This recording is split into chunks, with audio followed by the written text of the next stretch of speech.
Hey, cuz, I don't know about this women drama and shit like that, but I just seen the video of Tia Kemp going off on, I guess, like the Rick Ross other baby mom. And to Rick Ross other baby mama, all I'ma say is, you need to fight her. Yeah, I don't know what you said, but whatever you said, you need to either go apologize to her or fight her. Man, she took that bitch down to purgatory. Fuck hell.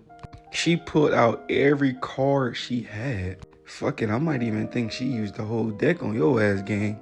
Get your mind right, twin. When you see her, just throw hands. And I ain't even the type of nigga to want to see no harm done to her. But after what Auntie said, yeah, cuz ain't no words finna fix that. I don't think you gotta come back on Earth to fix what the fuck she just said.